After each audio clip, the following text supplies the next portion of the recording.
प्रिया,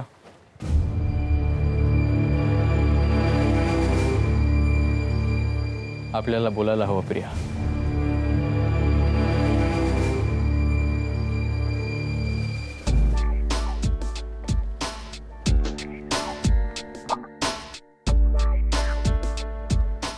प्रिया, तुझ्या काकाच्या खुनाच्या इन्व्हेस्टिगेशनची केस माझ्याकडे आहे. माहिती, खून तुमच्या जिवलग मित्रांनी केलाय हेही माहिती. त्यामुळे ही केस तुमच्याकडे येणार हे साहजिकच आहे, नाही का?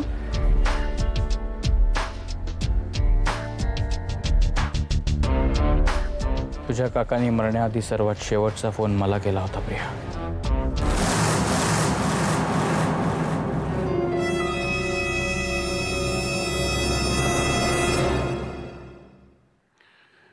बाबा, मला अजूनही नीटसं कळलेलं नाही तुम्हाला नक्की काय म्हणायचंय. मला एवढंच म्हणायचंय मधू, की आपल्या घरावर एक अरिष्ट ओढवलेला आहे हे आता तरी मान्य करायला हवं. आणि या स्वतंत्र घटना नाहीत, एकमेकांशी संबंधित आहेत. एका वर्षात आपल्या घरात 2 मृत्यू आणि आपल्या घराशी संबंधित व्यक्तीही. क्षिप्राबद्दल बोलतोय मी. एक अपघात, एक आत्महत्या आणि एक खून हे स्वाभाविक नाही. या सगळ्याच्या पाठीमागे कुठला तरी कार्यकारण भाव आहे. बाबा, काही ग्रहांची शांती वगैरे करायला हवी का? जिथे माणसंच आडवी येत आहेत तिथे ग्रह काय करणार वसुधा? बाबा, तो सरंजामी आणि त्याचा मुलगा हे मधू, मी फक्त त्याच्याबद्दल बोलत नाहीये. मग आणखीन कोणाबद्दल बाबा? आजपर्यंत बाहुलीनं सुलेखावर अनेक गंभीर आरोप केलेत आणि आपण त्या बाबतीत बाहुलीला वेडं ठरवत आलेलो आहोत. हो, कारण त्यांचे आरोप हे बिनबुडाचे होते. बाबा, ते आरोप मान्य करायचे म्हणजे आपण सुलेखाला खुनी मानल्यासारखं होईल. केवळ मानायला काय हरकत आहे?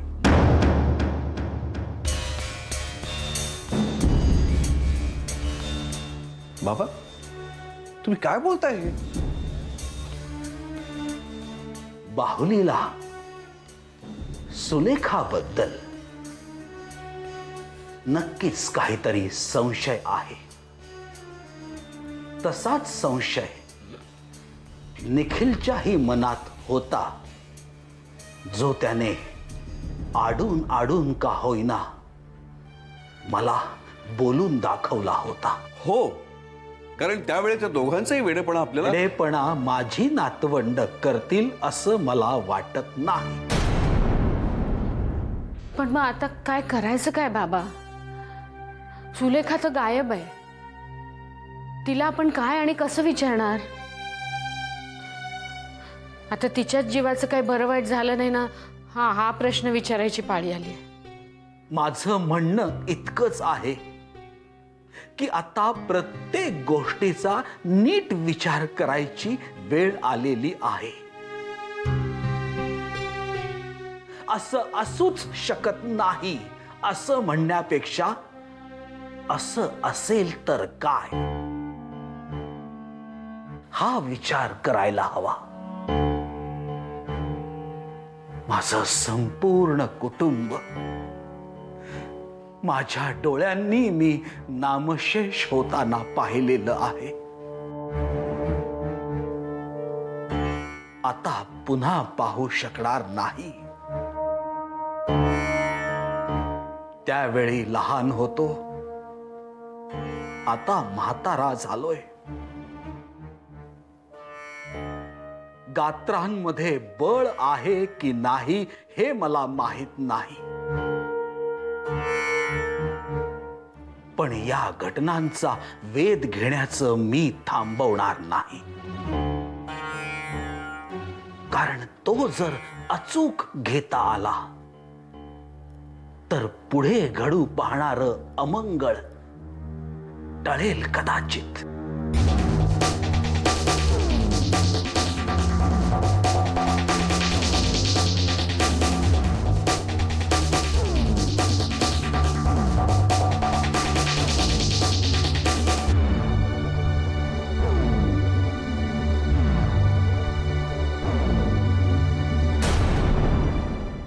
निखिलची डायरी अभिमानकडे होती.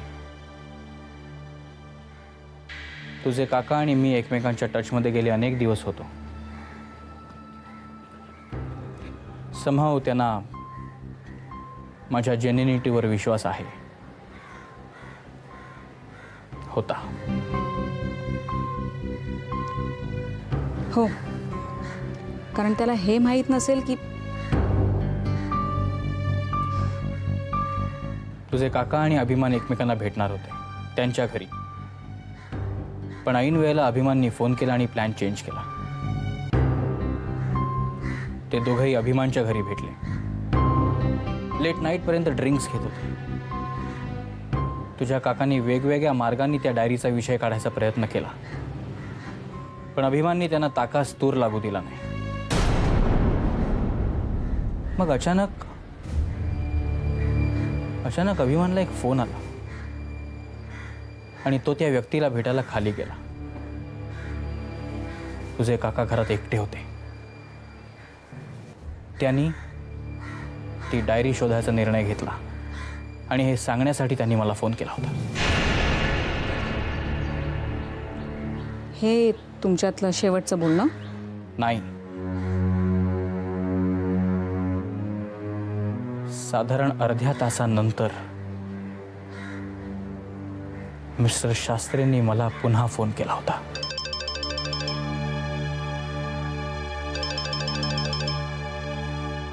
येस मिस्टर शास्त्री, डायरी मिळाली. Hello hello mister Shastri, hello hello mister Shastri, can you here me? Hello. तेव्हाच मला जाणवलं होतं की समथिंग इज रॉंग. पण मी ताबडतोब अभिमानकडे गेलो. But it was too late. आता तू म्हणशील मी हे सगळं तुला का सांगतोय? कारण प्रिया, या सगळ्या गोष्टींशी माझा संबंध तुझ्यामुळे आलाय.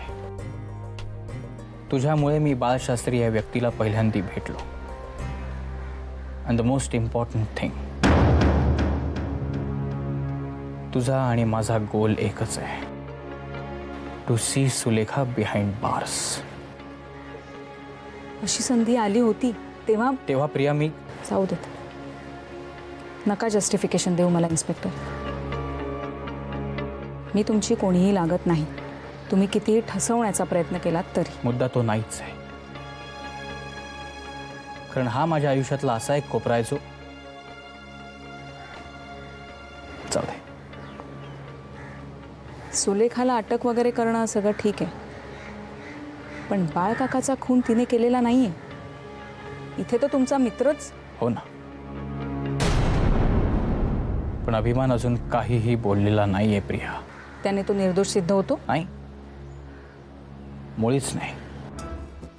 पण माझ्यासमोर अनेक प्रश्न आहेत. तुझ्या काकूसमोर मी बोललो तो एक महत्त्वाचा प्रश्न. तुझ्या काकाचा खून झाल्या रात्रीपासून सुलेखा गायब आहे का? And the most important one, Balkrishna शास्त्रींचा खून झाला हे लोकल पोलीस स्टेशनला कोणी इन्फॉर्म केलं? म्हणजे प्रिया, तुझ्या काकांनी मला फोन केला म्हणून मी अभिमानकडे पोहोचलो. पण लोकल पोलीस स्टेशनला कोणी फोन केला प्रिया? त्यांना फोन करून कोणी सांगितलं की बाळशास्त्रींचा खून झाला? ह्याचा अर्थ त्या रात्री त्या घरात अभिमान आणि मिस्टर शास्त्रीं व्यतिरिक्त आणखीन कोणीतरी होतं.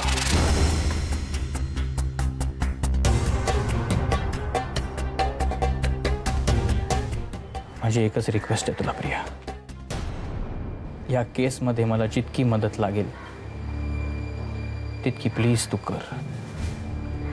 हे सांगण्यासाठीच मी थांबलो होतो. या पलीकडे माझी तुझ्याकडनं काहीही अपेक्षा नाहीये प्रिया.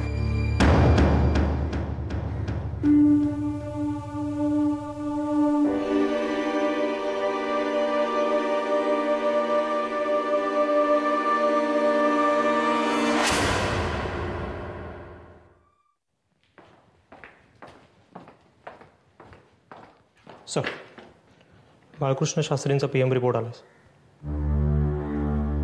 सर, बाळकृष्ण शास्त्रींचा PM रिपोर्ट.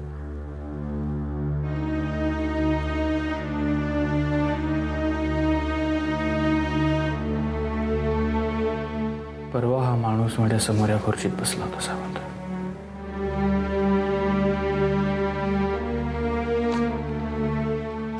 आज एक कागदाचा तुकडा आहे. साहेब, मृत्यू स्टॅबिंगमुळे झाला यात तर काही वादच नाही, पण काय? पण त्याला ज्या प्रकारे मारलं गेलं ते खूपच अघोरी. त्याच्या अंगावर वेगवेगळ्या 22 ठिकाणी पंक्चर मार्क्स आहेत. अभिमानने त्यांच्यावर सावंत, अभिमानचा गुन्हा सिद्ध झालाय का अजून? नाही साहेब.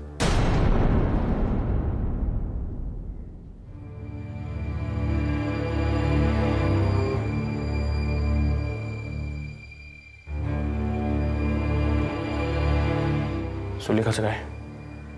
तिचा काहीच पत्ता नाही. मला 2 तासाच्या आत त्या मुलीवर काहीतरी लीड पाहिजे. ओके, एक मुलगी रातोरात गायब होते आणि आपण इथे काय गवत उपटायला बसलोय का? सर, तिचा फोटो ऑलरेडी सगळ्या पोलीस स्टेशनला पाठवला मिसिंग केस म्हणून. हो, आणि मागे ती जैसलमेरला गेली होती तिथे. नाही, तिथे नसणार ती. तिकडे ती ज्या कामासाठी गेली होती ते काम झालंय तिचं. 2 तास. गो. Yes sir. सावंत, हो सर. तो रमाकांत खोत आठवतो का तुम्हाला? त्यांनी मागच्या वेळी प्रिया शास्त्रीच्या केसमध्ये जे काही. हो सर. त्याचं काय? त्याला जरा शोधा, कुठे आहे बघा तो. त्याचा माणूस 2दा-3दा सुलेखाला भेटून गेला होता. सलेखाच मायाचे मणी आहेत सगळे. एक सापडला ना, दुसरा त्याच धाग्याला आपोआप लटकलेला सापडेल. हो सर, ताबडतोब शोध लावतो.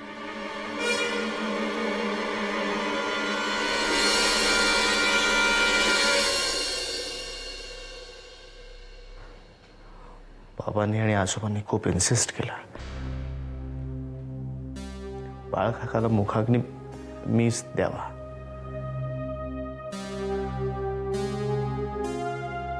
त्या दोघांनाही खूप कठीण गेलं असतं. मला गेलं नाही असं वाटतंय तुला? नाही, पण तरी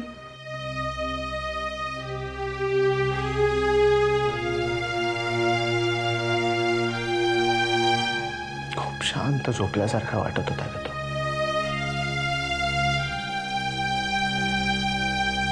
त्याच्या नशिबी हे असं व्हायलंट मरण येईल असं कधी वाटलंच नव्हतं.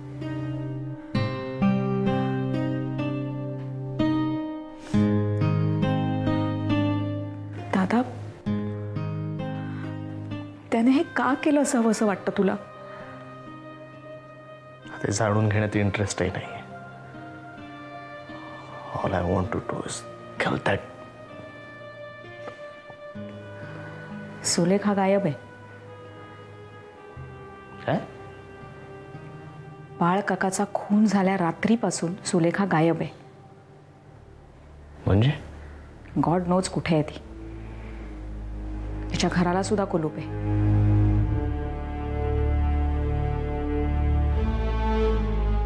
म्हणजे दिसली नाही कोणाला ती? मला वाटलं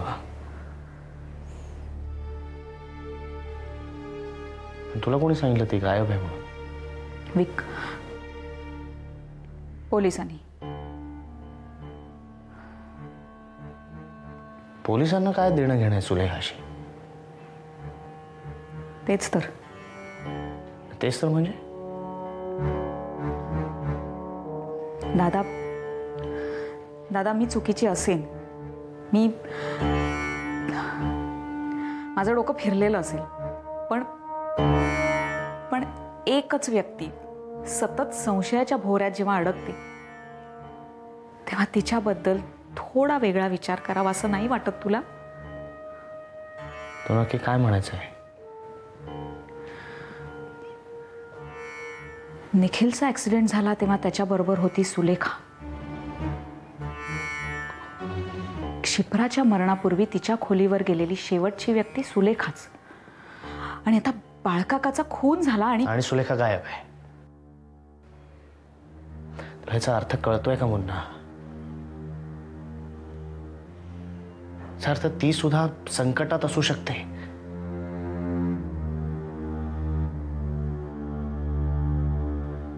मे बी अभिमानला बाळकाकाचा खून करताना सुलेखाने पाहिलं असेल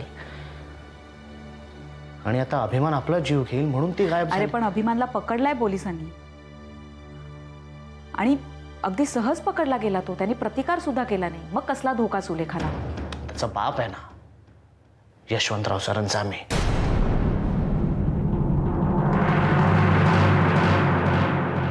दादा, एखाद्या व्यक्तीवर जेव्हा आपण प्रेम करतो तेव्हा त्या व्यक्तीबद्दल आपल्या मनात नेहमीच सॉफ्ट कॉर्नर राहतो, नाही? मग त्या व्यक्तीचं प्रेम आपण मोडलेलं असलं तरी. काय म्हणायचंय काय तुला? कळतंय तुला मला काय म्हणायचंय ते? लोक या मुन्ना, तर ऑलरेडी माझं डोकं बधीर झालंय, तर तू पुन्हा त्यात असं. राहू दे, राहू देत. जाईल कधीतरी तो बधीरपणा.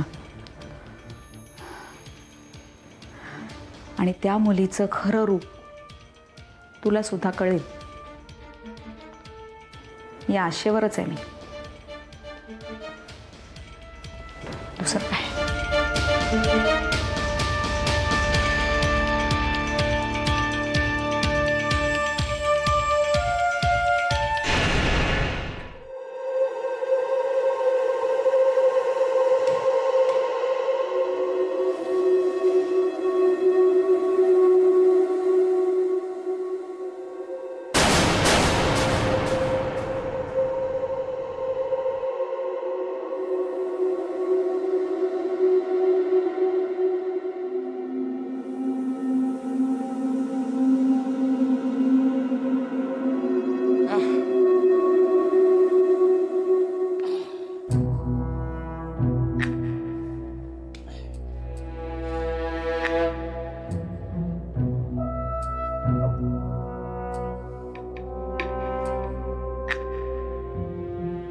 कसं आहेस?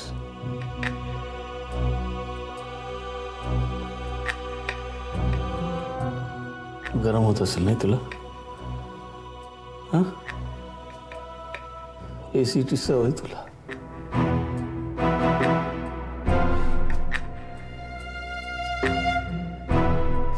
ओ विक्रांत सर,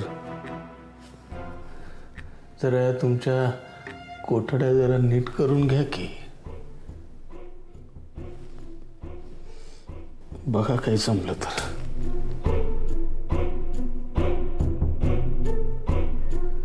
इकडे बघ. झालं? मनासारखं झालं तुझ्या?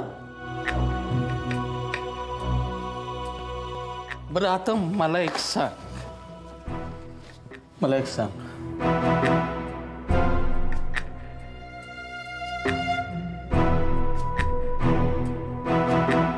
का केलं हे सगळं?